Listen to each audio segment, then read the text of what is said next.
Please. अध्यक्ष महोदय, आप नहीं। आज इस गरिमामयी सदन में मैं अपने सभी सम्मानित सदस्यों को लद्दाख की पूर्वी सीमाओं पर हाल में हुई गतिविधियों से अवगत कराने के लिए उपस्थित हुआ हूं। जैसा कि आपको ज्ञात है, हमारे माननीय प्रधानमंत्री श्री नरेंद्र मोदी जी ने हाल ही में लद्दाख का दौरा कर हमारे बहादुर जवानों से मुलाकात की थी एवं उन्हें यह संदेश भी दिया था कि समस्त देशवासी अपने वीर जवानों के साथ खड़े हैं। अध्यक्ष महोदय, मैंने भी लद्दाख जाकर अपने शूरवीरों के साथ कुछ समय बिताया है और मैं आपको यह बताना चाहता हूं कि मैंने उनके अदम्य साहस, शौर्य और पराक्रम को महसूस भी किया है। आप जानते हैं कि कर्नल संतोष बाबू और उनके 19 वीर साथियों ने अपनी मातृभूमि की रक्षा करते हुए अपना सर्वोच्च बलिदान दिया है।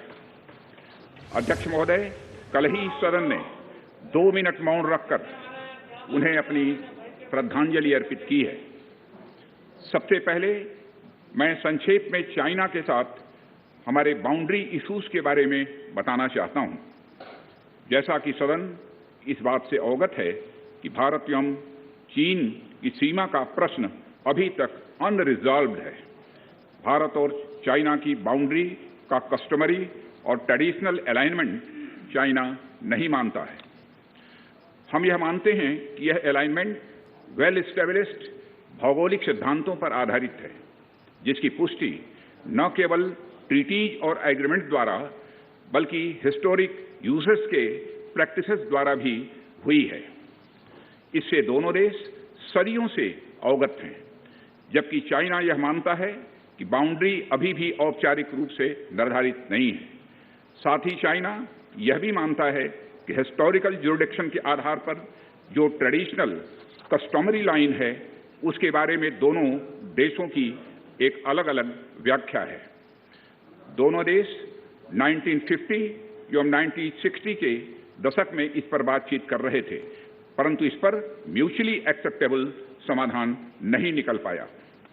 जैसा कि यह सदन अच्छी तरह अवगत है कि चाइना भारत की लगभग 38,000 स्क्वायर किलोमीटर भूमि का अनधिकृत कब्जा लद्दाख में किए हुए है। इसके अलावा 1963 में एक तथाकथित बाउंड्री एग्रीमेंट के तहत पाकिस्तान ने पीओके की 5,180 स्क्वायर किलोमीटर भारतीय जमीन अवैध रूप से चाइना को सौंप दी है। चाइना अरुणाचल प्रदेश की सीमा से लगे हुए लगभग 90,000 स्क्वायर किलोमीटर भारतीय क्षेत्र को भी अपना बताता है।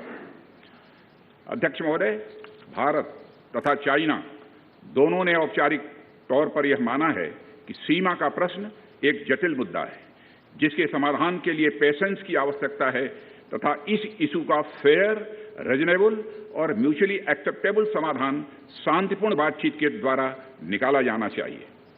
अंतरिम रूप से दोनों पक्षों ने यह मान लिया है कि सीमा पर पीस और ट्रैंक्विलिटी बहाल रखना बाइलेटरल रिलेशंस को बढ़ाने के लिए यह अत्यंत आवश्यक है। मैं यह भी बताना चाहता हूं कि अभी तक इंडिया चाइना के बॉर्डर एरियाज में commonly delineated line of actual control नहीं है और एलएसी को लेकर दोनों का परसेप्शन अलग अलग है। इसलिए पीस और ट्रैंक्विलिटी बहाल रखने के लिए दोनों देशों के बीच कई तरह के एग्रीमेंट्स और प्रोटोकॉल्स भी हैं। इन समझौतों के तहत दोनों देशों ने यह माना है कि एलएसी पर पीस और ट्रैंक्विलिटी बहाल रखी जाएगी, जिस पर एलएसी की अपनी अपनी रेस्पेक्टिव पोजीशंस और बाउंड्री क्वेश्चन का कोई असर नहीं माना जाएगा। इस आधार पर वर्ष 1988 के बाद से दोनों देशों के बाइलेटरल रिलेशंस में काफी विकास हुआ था। भारत का मानना है कि बाइलेटरल रिलेशंस को विकसित किया जा सकता है तथा साथ ही साथ बाउंड्री मुद्दे के समाधान के बारे में भी चर्चा की जा सकती है, परंतु एलएसी पर पीस और ट्रैंक्विलिटी में किसी भी प्रकार की गंभीर स्थिति का बाइलेटरल रिलेशंस पर निश्चित रूप से असर पड़ेगा। अध्यक्ष महोदय, वर्ष 1993 और 1996 के समझौते में इस बात का जिक्र है कि एलएसी के पास दोनों देश अपनी सेनाओं की संख्या कम से कम रखेंगे। समझौते में यह भी है कि जब तक बाउंड्री इश्यूज का पूर्ण समाधान नहीं होता है तब तक एलएसी को स्ट्रिक्टली रेस्पेक्ट और एडहेर किया जाएगा और उसका उल्लंघन किसी भी सूरत में नहीं किया जाएगा। इन समझौतों में भारत व चाइना एलएसी के क्लैरिफिकेशन द्वारा एक कॉमन अंडरस्टैंडिंग पर पहुंचने के लिए भी कमिटेड हुए थे। इसके आधार पर 1990 से 2003 तक दोनों देशों द्वारा एलएसी पर एक कॉमन अंडरस्टैंडिंग बनाने की कोशिश की गई, लेकिन इसके बाद चाइना ने इस कार्रवाई को आगे बढ़ाने पर सहमति नहीं जताई है। इसके कारण कई जगहों पर चाइना तथा भारत के बीच एलएसी परसेप्शंस में ओवरलैप है। इन क्षेत्रों में तथा बॉर्डर के कुछ अन्य इलाकों में दूसरे समझौतों के आधार पर दोनों की सेनाएं फेस ऑफ आज की स्थिति का समाधान निकालती हैं, जिससे कि शांति कायम हो। इससे पहले कि मैं सदन को वर्तमान स्थिति के बारे में बताऊं, अध्यक्ष महोदय, मैं यह बताना चाहता हूं कि सरकार की विभिन्न इंटेलिजेंस एजेंसीज के बीच कोऑर्डिनेशन का एक इलेबोरेट और टाइम टेस्टेड मैकेनिज्म है, जिसमें सेंट्रल आर्म्ड पुलिस फोर्सेज और तीनों हमारी आर्म्ड फोर्सेज की इंटेलिजेंस एजेंसीज भी शामिल हैं। टेक्निकल और ह्यूमन इंटेलिजेंस को लगातार कोऑर्डिनेटेड तरीके से इकट्ठा किया जाता है तथा आर्म्ड फोर्सेज से उनके डिसीजन मेकिंग के लिए भी शेयर किया जाता है। अध्यक्ष महोदय, अब मैं सदन को इस साल की उत्पन्न परिस्थितियों से अवगत कराना चाहता हूं। अप्रैल माह से ईस्टर्न लद्दाख की सीमा पर चाइना की सेनाओं की संख्या तथा उनके आर्मामेंट्स में काफी वृद्धि देखी गई है। मई महीने के प्रारंभ में चाइना ने गलवान घाटी क्षेत्र में हमारी ट्रूप्स के नॉर्मल ट्रेडिशनल पेट्रोलिंग पैटर्न में व्यवधान शुरू किया, जिसके कारण फेस ऑफ की स्थिति उत्पन्न हुई। ग्राउंड कमांडर्स द्वारा इस समस्या को सुलझाने के लिए विभिन्न समझौतों तथा प्रोटोकॉल के तहत वार्ता की जा रही थी। इसी बीच मई महीने के मध्य में चाइना द्वारा वेस्टर्न सेक्टर में कई स्थानों पर एलएसी पर ट्रांसग्रेशन करने की कोशिश की गई। इसमें कोंगकाला, गोगरा एंड पेंगोंग लेक का नॉर्थ बैंक शामिल है। इन कोशिशों को हमारी सेनाओं ने समय पर देख लिया तथा उसके लिए आवश्यक जवाबी कार्रवाई भी की है। अध्यक्ष महोदय, हमने चाइना को डिप्लोमेटिक तथा मिलिट्री चैनल्स के माध्यम से यह अवगत करा दिया कि इस प्रकार की गतिविधियां स्टेटस को यूनिलेटरली बदलने का प्रयास है और यह भी साफ कर दिया गया कि ये प्रयास हमें किसी भी सूरत में मंजूर नहीं है। अध्यक्ष महोदय, एलएसी के ऊपर फ्रिक्शन बढ़ता हुआ देखकर दोनों तरफ के सैन्य कमांडरों ने 6 जून 2020 को मीटिंग की तथा इस बात पर सहमत बनी कि रेसिप्रोकल एक्शंस के द्वारा डिसएंगेजमेंट किया जाए। दोनों पक्ष इस बात पर भी सहमत हुए कि एलएसी को माना जाएगा तथा कोई ऐसी कार्रवाई नहीं की जाएगी जिससे स्टेटस को बदले। किंतु इस सहमति के वायलेशन में चीन द्वारा एक वायलेंट फेस ऑफ की स्थिति 15 जून को गलवान में क्रिएट की गई। हमारे बहादुर सिपाहियों ने, हमारे बहादुर सेना के जवानों ने अपनी जान का बलिदान दिया और साथ ही चीनी पक्ष को भी भारी क्षति पहुंचाई है। अध्यक्ष महोदय, और अपनी सीमा की सुरक्षा में वह कामयाब रहे हैं।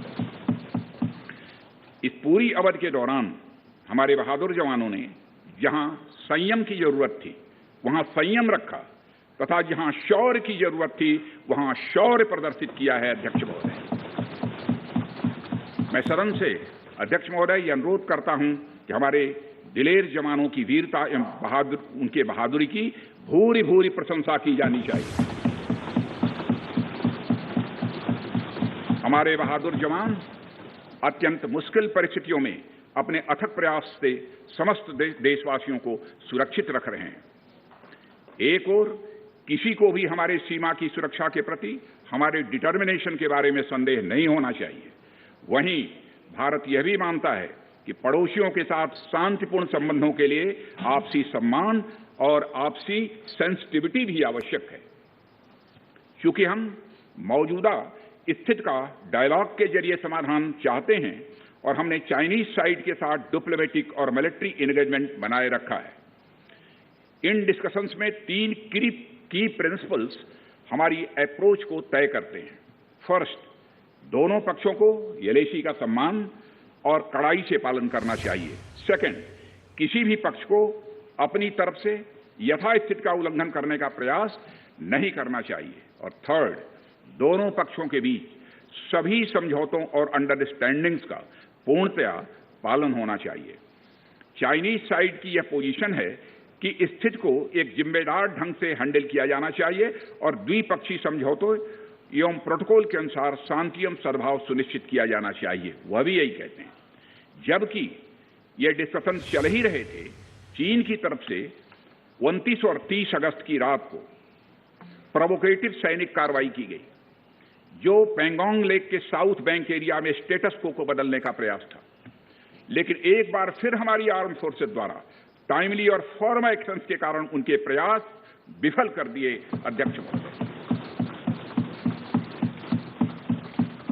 अध्यक्ष महोदय, जैसा कि उपर्युक्त घटनाक्रम से यह स्पष्ट है, चीन की कार्रवाई से हमारे विभिन्न द्विपक्षीय समझौतों के प्रति उसका डिसरिगार्ड पूरी तरह से दिखता है। चीन द्वारा ट्रुप्स की भारी मात्रा में तैनाती किया जाना 1993 और 1996 के समझौतों का यह उल्लंघन है।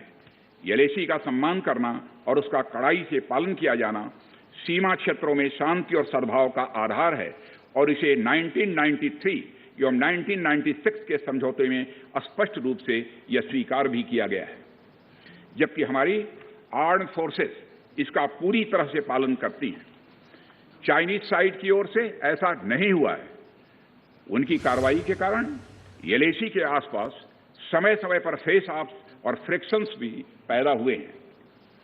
जैसा कि मैंने पहले भी उल्लेख किया, इन समझौतों में फेस ऑफ की स्थिति से निपटने के लिए विस्तृत प्रोसीजर्स और नॉर्म्स भी निर्धारित हैं। तथापि इस वर्ष हाल की घटनाओं में चाइनीज फोर्सेस का वायलेंट कंडक्ट सभी म्यूचुअली एग्रीड नॉर्म्स का पूरी तरह से उल्लंघन है। अभी की स्थिति के अनुसार चाइनीज साइड ने एलएसी और अंदरूनी क्षेत्रों में बड़ी संख्या में सैनिक टुकड़ियां और गोला बारूद मोबिलाइज किया हुआ है। पूर्वी लद्दाख और गोगरा और कोंकला और पेंगोंग लेक का नॉर्थ और साउथ बैंक पर कई फ्रिक्शन एरियाज हैं। चीन की कार्रवाई के जवाब में हमारी आर्म फोर्सेज ने भी इन क्षेत्रों में उपयुक्त काउंटर डिप्लॉयमेंट्स किए हैं अध्यक्ष महोदय, ताकि भारत के सिक्योरिटी इंटरेस्ट को पूरी तरह से सुरक्षित रखा जा सके। अध्यक्ष महोदय, मैं सदन को आश्वस्त रहना चाहिए कि हमारी आर्म फोर्सेज इस चुनौती का सफलतापूर्वक सामना करेंगी और हमारी आर्म फोर्सेज साथ ही साथ जिस प्रकार की उनके द्वारा आज भी कार्रवाई की जा रही है, जिस प्रकार से सीमा की रक्षा की जा रही है, हम सबको हमारी आर्म फोर्सेज के ऊपर गौरव है अध्यक्ष महोदय, गौरव की अनुभूति होती है। अभी जो स्थिति बनी हुई है उसमें सेंसिटिव ऑपरेशनल इश्यूज शामिल हैं। इसलिए मैं इस बारे में ज्यादा ब्यौरा का खुलासा यदि करना चाहूं तब भी नहीं कर सकता हूं अध्यक्ष महोदय, यह हमारी एक सीमा है और मैं आश्वस्त हूं यह सदन हमारी इस सेंसिटिविटी को भी समझेगा। और अध्यक्ष महोदय, मैं कोविड-19 के चैलेंजिंग समय में हमारी आर्म्ड फोर्सेस और आईटीबीपी के तेजी से डिप्लॉयमेंट हुई हैं और उनके प्रयासों को एप्रिशिएट किए जाने की जरूरत है। और यह इसलिए भी संभव हुआ है क्योंकि सरकार ने पिछले कुछ वर्षों में बॉर्डर इंफ्रास्ट्रक्चर के विकास को काफी अहमियत दी है। सदन को जानकारी है कि पिछले कई दशकों में चीन ने बड़े पैमाने पर इंफ्रास्ट्रक्चर एक्टिविटी शुरू की है, जिनसे बॉर्डर एरिया में उनकी डिप्लॉयमेंट क्षमता भी बढ़ी है। इसके जवाब में हमारी सरकार ने भी बॉर्डर इंफ्रास्ट्रक्चर के विकास के लिए अपना काफी बजट बढ़ाया है, जो पहले से दोगुना से भी अधिक है। इसके फलस्वरूप बॉर्डर एरियाज में काफी रोड्स और ब्रिजेज भी बने हैं। इससे न केवल लोकल पॉपुलेशन को जरूरी कनेक्टिविटी मिली है, बल्कि हमारी आर्म्ड फोर्सेस को बेहतर लॉजिस्टिकल सपोर्ट भी मिला है। ओके। अध्यक्ष महोदय, इसके कारण वे बॉर्डर एरिया में अधिक अलर्ट रह सकते हैं। एक मिनट, सेक्रेटरी जनरल ट्रांसलेशन शुरू कर दें। आ रहा है? आ रहा है, एक बार चेक कर लो। ठीक, एक बार चेक कर लें दोबारा। ठीक, ओके। अध्यक्ष महोदय, इसके कारण वे बॉर्डर एरियाज में अधिक अलर्ट रह सकते हैं और जरूरत पड़ने पर बेहतर जवाबी कार्रवाई भी कर सकते हैं। आने वाले समय में भी सरकार इस उद्देश्य के प्रति पूरी तरह से कमिटेड रहेगी, यह मैं सदन को आश्वस्त करना चाहता हूं। आदरणीय अध्यक्ष महोदय, मैं इस बात पर बल देना चाहूंगा कि भारत हमारे बॉर्डर एरियाज में मौजूदा मुद्दों का हल शांतिपूर्ण बातचीत और कंसल्टेशन के जरिए किए जाने के प्रति कमिटेड है। इस उद्देश्य को पाने के लिए मैं अपने चाइनीज काउंटर पार्ट से 4 सितंबर को मॉस्को में मिला और उनसे हमारी इन डेप्थ डिस्कशन भी हुई। मैंने स्पष्ट तरीके से हमारी चिंताओं को चीनी पक्ष के सामने रखा, जो उनकी बड़ी संख्या में ट्रूप्स की तैनाती और उनका एग्रेसिव बिहेवियर और यूनिलैटरल स्टेटस को बदलने की कोशिश से रिलेटेड था। मैंने यह भी स्पष्ट किया कि हम इस मुद्दे को शांतिपूर्ण ढंग से हल करना चाहते हैं और हम चाहते हैं कि चीनी पक्ष हमारे साथ मिलकर काम करे। वहीं हमने, अध्यक्ष महोदय, यह भी स्पष्ट कर दिया कि हम भारत की सॉवरेनिटी और टेरिटोरियल इंटीग्रिटी की रक्षा के लिए पूरी तरह से डिटरमिन्ड हैं। इसके बाद मेरे कोलीग विदेश मंत्री श्री जयशंकर जी भी 10 सितंबर को मॉस्को में चाइनीज विदेश मंत्री से मिले। दोनों एक एग्रीमेंट पर पहुंचे कि यदि चाइनीज साइड द्वारा सिंसियरली और फेथफुली एग्रीमेंट को इंप्लीमेंट किया जाता है तो कंप्लीट डिसएंगेजमेंट प्राप्त किया जा सकता है और बॉर्डर एरिया में शांति स्थापित हो सकती है। अध्यक्ष महोदय, जैसा कि सभी सम्मानित सदस्यों को जानकारी है कि बीते समय में भी चीन के साथ हमारे बॉर्डर एरियाज में लंबे स्टैंड ऑफ्स की स्थिति यह कई बार बनी है, जिसका शांतिपूर्ण तरीके से समाधान भी किया गया था। हालांकि इस वर्ष की स्थिति, चाहे वो ट्रूप्स की स्केल ऑफ इन्वॉल्वमेंट हो या फ्रिक्शन पॉइंट्स की संख्या हो, वह पहले से बहुत अलग है। फिर भी हम मौजूदा स्थिति के शांतिपूर्ण समाधान के लिए पूरी तरह से कमिटेड हैं। इसके साथ साथ मैं सदन को आश्वस्त करना चाहता हूं कि हम सभी परिस्थितियों से निपटने के लिए भी तैयार हैं।